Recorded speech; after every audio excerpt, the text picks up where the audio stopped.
Buenas tardes, hermanos. Estamos aquí nuevamente preparados para continuar con esta clase, esta segunda parte del capítulo 13. Y el día de hoy vamos a tener una información muy interesante y espero que así como nos han estado acompañando, que estén preparados ya con su libreta, con su lápiz, porque esta información va a estar muy interesante. Y vamos a empezar en el versículo 11 del capítulo 13, que es la segunda parte, la segunda bestia de la que este capítulo habla. Y vamos a empezar con esta información. Dice el apóstol Juan, dice, después vi otra bestia que subía de la tierra y tenía dos cuernos semejantes a los de un cordero, pero hablaba como dragón. Esta segunda bestia es una de las partes de Apocalipsis que más se han, se han hecho muy populares en toda la gente, todas las culturas que han tomado a esta bestia como una forma de siempre representar el fin del mundo, de siempre representar el fin de los tiempos, de siempre hablar sobre esta bestia que tiene que ver con cómo el fin de los tiempos se acerca y todo esto, y han hecho películas, han hecho muchas series respecto a esto. Y el día de hoy alguna de la información que vamos a ver, que vamos a estar compartiendo aquí, va a ser tal vez muy diferente a lo que ha visto en las películas, ha escuchado en videos y todo eso, pero es algo que vamos a tratar de clarificar y poder ayudar a disipar algo de todo ese miedo que esas películas nos inculcan. Y vamos a ir viendo todos estos versículos que nos van a hablar de ella. Dice, después vi otra bestia que subía de la tierra. Esta bestia, a diferencia de la primera, que sube del mar, esta sube de la tierra. Y para los judíos, lo que la tierra representaba era el pueblo de Dios, a diferencia del mar que representaba la gente, la tierra con su serenidad y su fertilidad. Para ellos representaba el pueblo de Dios, el pueblo hebreo. Y nos dice que esta segunda bestia sale de en medio del pueblo, sale de entre ellos. Y, y tiene una apariencia de piedad, una apariencia que se ha manejado mucho dentro de la cultura de la cultura hebrea, que ha aceptado al Señor Jesucristo. Tiene la figura de un cordero. Para el pueblo judío que creyó en el Señor y para los gentiles que después se abrió la iglesia, para esos dos pueblos el cordero siempre ha sido un símbolo de nuestro Señor Jesucristo. Y, y aquí esta bestia tiene esa apariencia, pero no es de verdad, es solamente una apariencia. Dice, tiene dos cuernos semejantes a los de un cordero. Y esta segunda parte, esta última parte del versículo nos dice por qué no es la iglesia, o no es la representación exacta del Señor Jesucristo, del Cordero de Dios. Porque dice, tiene los cuernos del cordero, pero cuando habla como el dragón. O sea que es algo falso, es algo que no es lo que pretende ser. Y en, en una conclusión, a lo mejor un poco apresurada que estoy haciendo, el, el hecho de que salga del pueblo de Dios y por la apariencia que tiene, pero que hable como un dragón, significa que no es de Dios, porque el dragón representa a Satanás o el diablo.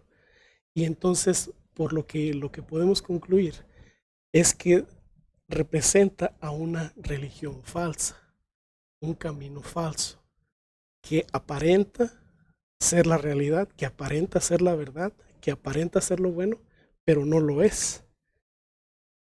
Estos cuernos que más le dan esta semejanza al Cordero de Dios, nos, nos recuerdan lo que Juan el Bautista dijo cuando lo iba a bautizar al Señor Jesucristo. Él lo presentó ante el pueblo como el Cordero de Dios en Juan 1:29, cuando les dijo: he aquí el Cordero de Dios que quita el pecado del mundo. Entonces de ahí toma esa figura. En el libro de Isaías 53:7, Isaías 53:7 dice: angustiado él y afligido, no abrió su boca. Como cordero fue llevado al matadero, y como oveja delante de sus trasquiladores, enmudeció y no abrió su boca. Estas dos referencias son de las que se toma esa figura del cordero. Y posteriormente el apóstol Juan en Apocalipsis capítulo 5 versículo 6 nos dice que vio, dice: y miré y vi que en medio del trono de los 4 seres vivientes y en medio de los ancianos estaba en pie un cordero como inmolado, que tenía 7 cuernos y 7 ojos, los cuales son los 7 espíritus de Dios enviados por toda la tierra. Entonces de estas 3 citas es donde podemos ver que esa figura del cordero es tomada, pero no es algo real, porque como nos dice esta última parte del versículo, dice: cuando habla como un dragón. O sea que lo que tiene que ofrecer, lo que tiene que dar, no es algo bueno. Es un engaño. Y esto es lo que caracteriza siempre a Satanás, de que él es el padre de mentira, él es el que originó el pecado, él es el que siempre está tratando de imitar algo que Dios hace. Y de una forma más amplia podemos decir que siendo esto una apariencia de piedad, pero en realidad es una mentira, podemos concluir también que es cualquier camino que el hombre diga que te lleva a Dios, que no sea el Señor Jesucristo. Es muy probable que hayan escuchado en su diario vivir que mucha gente dice: oh, pero cualquier iglesia o cualquier creencia esté bien, mientras te portes bien y mientras creas en Dios, está bien. Eso lo dicen de una manera muy general, tratando de incluir a todas las cosas como el verdadero camino para Dios. Pero nosotros sabemos que cualquier camino que no sea el Señor Jesucristo para el Padre no es el camino correcto. El Señor nos dijo que Él es el único camino para el Padre, que Él es la única verdad. Y cualquier cosa que el hombre quiera adaptar o que quiera que se parezca a eso, no es real, y por lo tanto es un engaño que tal vez tenga algo de verdad, pero al final de cuentas es un engaño. Y eso es lo más peligroso, de que un engaño se disfrace de verdad, que sea casi toda una verdad, pero que ese porcentaje de falsedad sea lo determinante para separarnos al final de todo, al final de cuentas, del Padre. Y avanzamos al versículo 12, dice: y ejerce toda autoridad de la primera bestia en presencia de ella, y hace que la tierra y los moradores de ella adoren a la primera bestia, cuya herida mortal fue sanada. En el estudio de los versículos pasados, entendimos que el poder de Satanás es el pecado, y la autoridad que Dios le concedió a él es lo que la primera bestia, a su vez, el que Satanás le concedió a la primera bestia. Y estas dos bestias comparten esa autoridad que Dios le concedió a Satanás. Y estas dos bestias son las que sirven a Satanás para contribuir en su afán y en su carrera de seguir engañando al ser humano y de seguir separándolo del Señor Jesucristo y de Dios. Y entonces esto vemos que estas dos bestias se unen, estas dos bestias colaboran, unen sus esfuerzos para el servicio del dragón, para que pueda Satanás lograr su objetivo. Al ejercer ellos esta autoridad, significa que ellos manejan el pecado. Y el pecado dentro de la religión falsa es lo que arrastra a quienes no han tomado el tiempo, no han tenido la oportunidad de escudriñar bien todas las escrituras para darse cuenta de cuál es el camino real del Señor, que no es muy difícil porque es bien básico en sí la verdad que el Señor nos dice. Si yo soy el camino, la verdad y la vida. Y seguirle a Él, aceptarle a Él es el único requisito, la única necesidad que se tiene que cumplir. Pero ya avanzando más en lo que es en sí toda la relación con el Señor, va a haber muchos maestros que ponen su opinión, que anteponen su doctrina antes de la doctrina del Señor. Y ese tipo de situaciones son las que crean este tipo de religión falsa. Un ejemplo bien claro, cuando el Señor Jesucristo le dijo a sus discípulos que Él estaba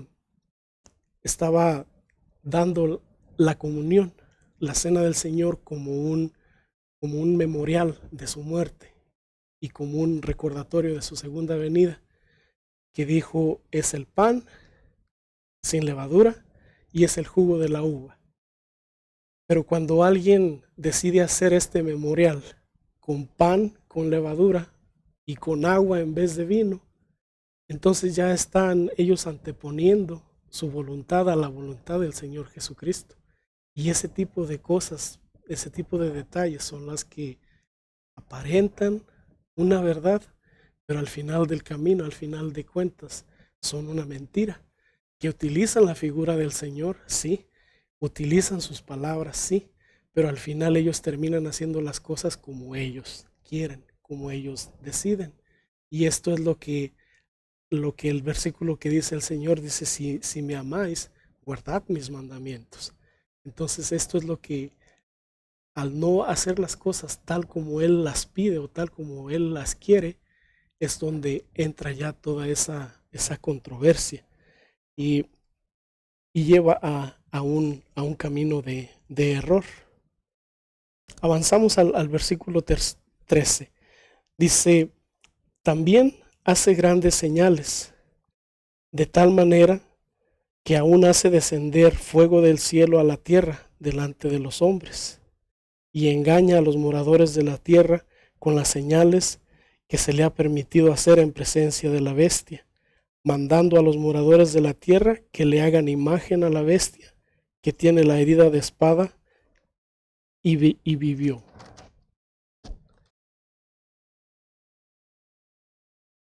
Una de las cosas bien importantes dentro del ministerio de los apóstoles fueron las señales que el Señor les permitió a cada uno de ellos hacer. Hay una en una de las ocasiones que los apóstoles empezaron a demostrar estas señales fue en el libro de Hechos, en el capítulo 8, versículo 6. Dice, voy a leer de un poquito antes para tener un trasfondo más amplio. Dice: pero los que fueron esparcidos iban por todas partes anunciando el evangelio. Entonces Felipe, descendiendo a la ciudad de Samaria, les predicaba a Cristo, y la gente, unánime, escuchaba atentamente las cosas que decía Felipe, oyendo y viendo las señales que hacía, porque de muchos que tenían espíritus inmundos salían estos dando grandes voces, y muchos paralíticos y cojos eran sanados. Las señales que en esta ocasión nos está diciendo que Felipe hacía eran parte de su ministerio, tanto de él como de los demás apóstoles, de los 12 apóstoles. Y vemos que ellos tuvieron la autoridad del Señor Jesucristo, que Él les concedió esa autoridad, y Él estaba con ellos, ayudándoles para hacer esas señales, para darles esa credibilidad, darles esa autenticidad o autentificación de que venían de Él. Y estas señales eran importantes porque todavía no estaba la Biblia, así como la tenemos nosotros ahorita. Y era necesario hacer este tipo de señales para que la gente creyera. Y las señales para todos los apóstoles fueron muy importantes porque ellos las hacían. Aún el apóstol Pablo, que fue el último apóstol en ser reclutado, recibió del Señor también esta autoridad para hacerlas, y vemos que él también a través de su ministerio hizo muchas señales, hizo muchas cosas que le daban esa legitimidad de apóstol. Y estas señales tenían su propósito, y como una vez cumplido su propósito también iban a cumplirse y dejar de ser. Para los apóstoles estos, como quiera, esas señales eran parte de su ministerio, porque les digo, la Biblia todavía no estaba, y era la forma en la que Dios avalaba su mensaje. Y de esta forma, el apóstol Pablo nos menciona que iba a venir un tiempo, iba a llegar un tiempo en el que todas estas cosas iban a pasar a un segundo término, iban a dejar de ser. Y encontramos en Primera de Corintios, en el capítulo 13, el versículo 9 al 10, dice: porque en parte conocemos y en parte profetizamos, mas cuando venga lo perfecto, entonces lo que es en parte se acabará. Haciendo referencia a que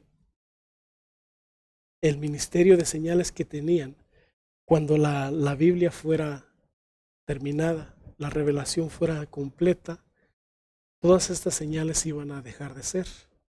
Y la forma en la que debíamos de creer después de eso era solamente por leer y entender, ya sin necesidad de señales, ya sin necesidad de ver todo este tipo de portentos y maravillas.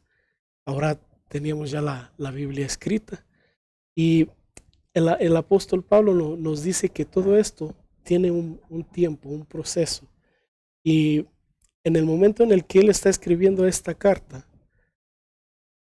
muchas cartas otras están siendo escritas. La Biblia los libros que conforman ahora la Biblia están tomando parte, están tomando forma, y posteriormente van a llegar a formar un todo que es la Biblia. El apóstol Pablo no tuvo la fortuna de leer el libro de Apocalipsis. El apóstol Pablo muere bajo el reinado de Nerón. Él fue decapitado por su testimonio, por predicar a Cristo. Y en el tiempo que él fue muerto, que fue por alrededor del año 66, 67, entre esos años, y el libro de Apocalipsis no fue escrito sino hasta el 99, 100. Fue el último libro que se escribió, el que completó la revelación del Señor. Y el apóstol Pablo obviamente pues no lo leyó, nunca se dio cuenta del libro de Apocalipsis, Por eso es que él decía que en parte conocemos y en parte profetizamos. Mas cuando venga lo perfecto, todo lo que es en parte se va a acabar. Porque cuando venga lo perfecto, cuando la revelación sea completada, ya lo que es en parte se va a acabar, que son esas señales. Y de esta manera, el, el libro de Apocalipsis es el que da el término a esa revelación.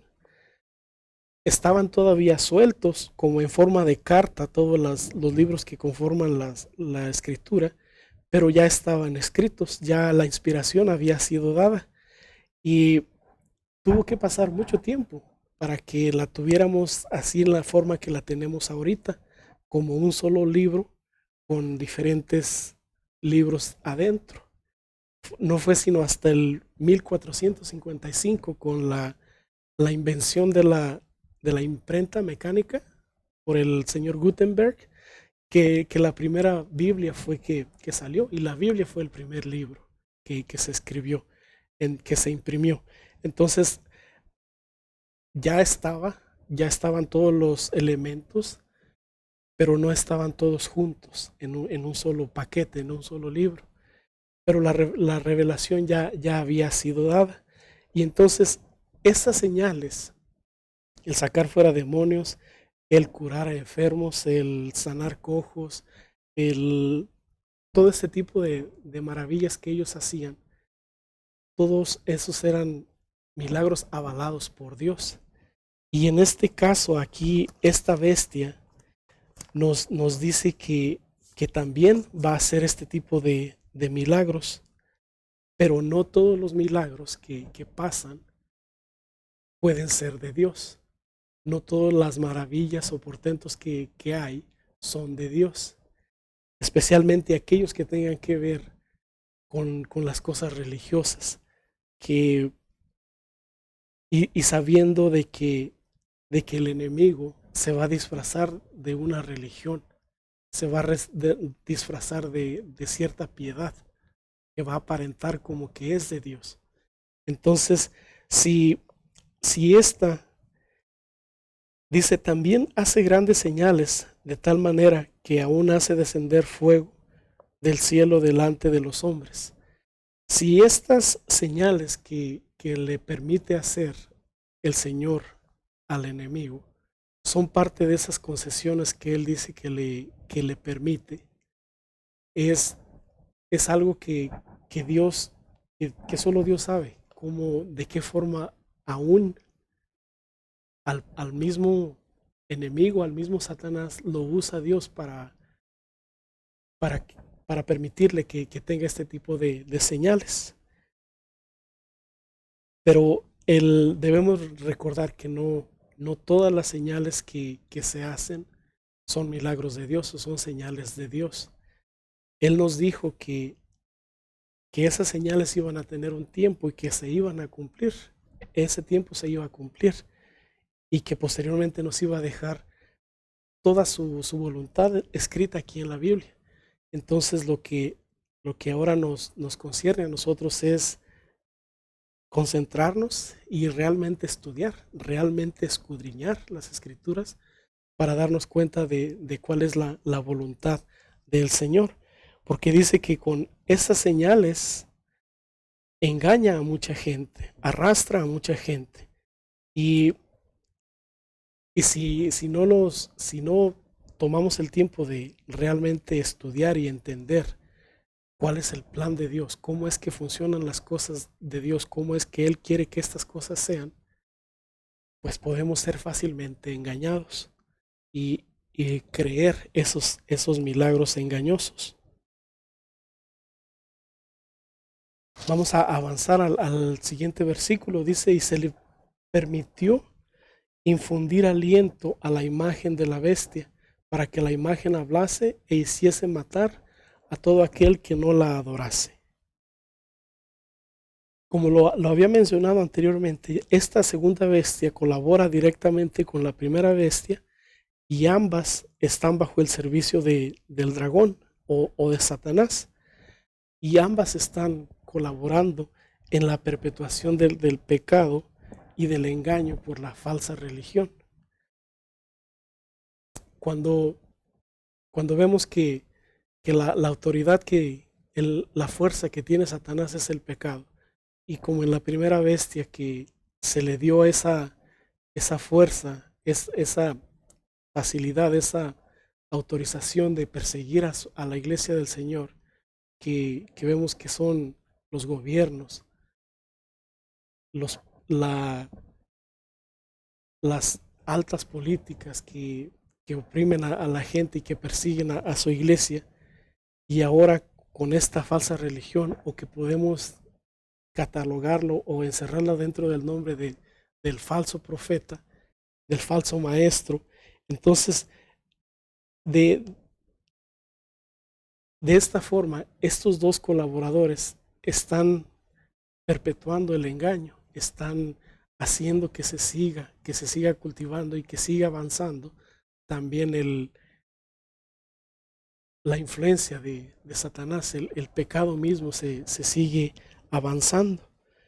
Y como lo habíamos mencionado, que permite el Señor que aún algunos de los que creen en Él puedan ser vencidos por estas bestias. Dice, y hacía que todos, pequeños y grandes, ricos y pobres, libres y esclavos, se les pusiese una marca en la mano derecha o en la frente. Este versículo es el versículo que a lo mejor el más famoso, que es el que habla sobre la marca de la bestia. Y estoy seguro que lo han visto en muchas películas, que es la marca del 666, y aparecen en las imágenes que lo tienen aquí en la frente o que lo tienen en la mano. Y todo. Hay mucha información ahí que da temor, que confunde, que nos preocupa. Y esto es solamente, permítanme decirle que esta marca no es una marca literal, es una copia, otra vez, de lo que Dios ha hecho con sus siervos. Si me acompañan a Apocalipsis 7, que fue una de las clases que tuvimos, Apocalipsis 7, el versículo 3, dice, diciendo, no hagáis daño a la tierra, ni al mar, ni a los árboles, hasta que hayamos sellado en sus frentes a los siervos de nuestro Dios. Esta marca que dicen de la bestia es una copia de esta marca que Dios pone en sus siervos, en los que han creído en Él. Y si bien no es también así una marca literal que vamos a ver, como cuando nos portábamos bien en el kinder, que nos ponían una estrellita y las lucíamos hasta el final del día, y ya después se nos caía, no va a ser algo así visible, tangible, que nosotros podamos ver o sentir. Es una marca que Dios ve en la parte espiritual de nosotros, que ha puesto en nuestra mente, en nuestro corazón, y no una marca así física como si nos estuvieran marcando con un hierro candente, como cuando uno marca los ganados para marcar propiedades. No es una marca de esa forma, es una marca espiritual, es una marca que si bien Dios es espíritu, Él la ve, pero nosotros no la vemos, no va a estar tangible aquí en nuestra frente. Y esta marca que dice de la bestia es una copia de esa marca que el Señor ha puesto en nosotros. Explicando lo que es en sí la marca de Dios, va como consecuencia a explicar lo que es la marca de esta bestia. Cuando el Señor marca a sus siervos, cuando el Señor marca a sus hijos, es cuando ellos han aceptado a su Hijo, cuando han creído en Él, se han arrepentido de sus pecados, se han bautizado en el nombre del Padre, del Hijo y del Espíritu Santo, para que sus pecados sean perdonados y para recibir el don del Espíritu Santo. En ese momento es cuando el Señor marca a sus hijos, es cuando Él sella a sus hijos con su Espíritu. Y no es, como les había explicado, no es que nos ponga la marca así literalmente, sino que ahora nuestra mente, nuestro espíritu es el que tiene esa marca de Dios. Dice que está sobre nuestra frente. Y en lo que está relacionada con nuestra frente es que detrásito de nuestra frente, detrás del hueso craneal que tenemos aquí, está la parte de nuestro cerebro que se llama el lóbulo frontal. Y esta parte de nuestros cerebros es lo que está involucrado en lo que se llaman las funciones ejecutivas o funciones asociadas con la cognición, y también donde tomamos decisiones y hacemos el uso de la memoria y la planificación, entre más cosas que hacemos. Entonces, en resumidas cuentas, lo que dice es que aquí está donde tomamos esas decisiones y donde se puede visualizar en sí lo que es la personalidad y el carácter de la persona. En una de las clases pasadas mencioné esta cita de uno de los religiosos del mundo que se llama Gandhi, que dice: cuida tus pensamientos porque tus pensamientos se convertirán en tus palabras. Cuida tus palabras porque se convertirán en actos. Cuida tus actos porque se convertirán en tus hábitos. Cuida tus hábitos porque se convertirán en tu destino. Entonces, de esta forma, nosotros nos damos cuenta que al tener nuestra mente sujeta a la voluntad de Dios, el resultado o lo que hacemos con nuestras manos son las cosas de Dios. Es cosas que Él quiere, cosas buenas, trabajo, bendiciones a los demás hermanos, ayuda y todo tipo de cosas buenas que está primero en nuestra mente y que se convierten en nuestros pensamientos, se convierten en nuestros actos, se convierte en nuestro estilo de vida.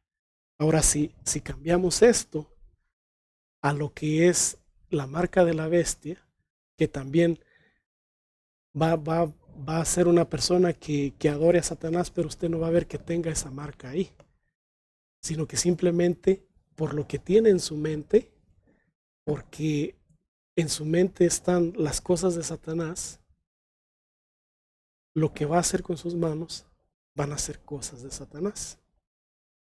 Va a lastimar, va a asesinar, va a robar, va a hacer las cosas de Satanás. Entonces, es esa forma. No es una marca literal, es una marca espiritual que Dios pone en sus hijos y es algo que Satanás copió. No es algo que vayamos a decir,